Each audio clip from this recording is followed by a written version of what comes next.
नमस्कार। झारखंड के number 1 YouTube channel आज़ाद सिपाही में आपका स्वागत है।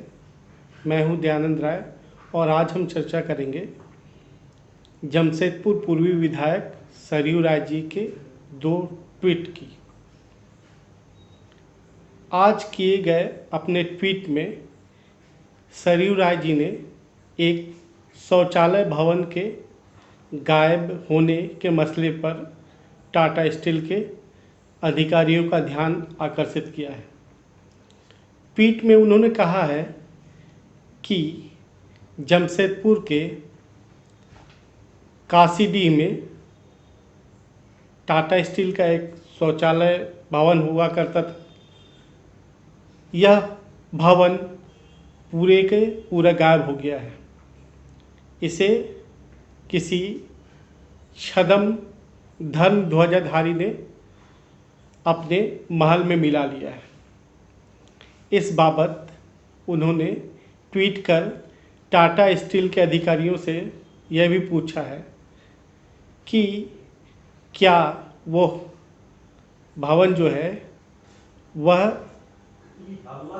किसी को लीज पर दिया गया, कन्वर्सन पर दिया गया या फिर कोई और बात है। उन्होंने यह भी पूछा है कि अगर कन्वर्सन पर दिया गया तो उसकी शर्तें क्या रखी गई हैं।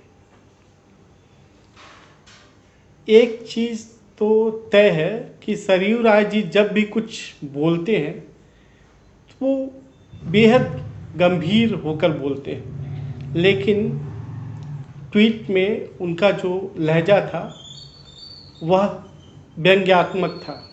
उन्होंने ट्वीट में शौचालय भवन के शहीद होने की बात कही है। ट्वीट से यह भी जाहिर हो रहा है कि वो अच्छी तरह से यह जानते हैं कि जिस व्यक्ति ने शौचालय भवन पर कब्जा करके उसे अपने महल में मिला लिया वह कौन है। हालांकि इसकी पहचान उन्होंने उजागर नहीं की है। इस ट्वीट से 2 प्रमुख सवाल उठते हैं।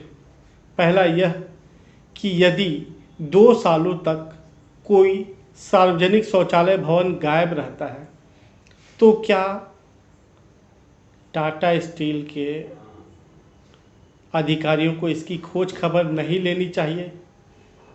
एक दूसरा सवाल जो उठता है वो यह कि क्या कोई आदमी दबंगई पर किसी सार्वजनिक शौचालय के भवन पर कब्जा कर ले और उसे अपनी मिल्कियत का हिस्सा बना ले तो क्या समाज के प्रबुद्ध लोगों को आवाज़ नहीं उठानी चाहिए। जाहिर है कि 2 सालों तक इस विषय पर कोई आवाज़ नहीं उठी तो न तो कंपनी प्रबंधन का ध्यान इस ओर गया होगा, न उस दबंग व्यक्ति पर सवाल उठाने की जुर्रत स्थानीय लोगों ने की होगी। यही वजह है कि यह मामला इतने दिनों तक दबा ढका रहा। लेकिन अब सरयू राय जी का ट्वीट आने के बाद कंपनी प्रबंधन को यह देखना चाहिए कि वह शौचालय भवन आखिर कहाँ गया। जिस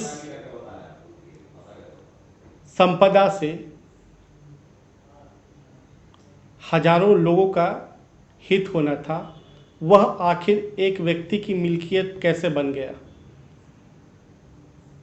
जाहिर है सरयू राय जी का ट्वीट गंभीर है, व्यंग्यात्मक है और टाटा स्टील प्रशासन की आंखें खोलने वाला भी है। अब यह देखना उचित होगा कि टाटा स्टील प्रबंधन इस पर क्या करता है। आज़ाद सिपाही देखने के लिए आपका धन्यवाद।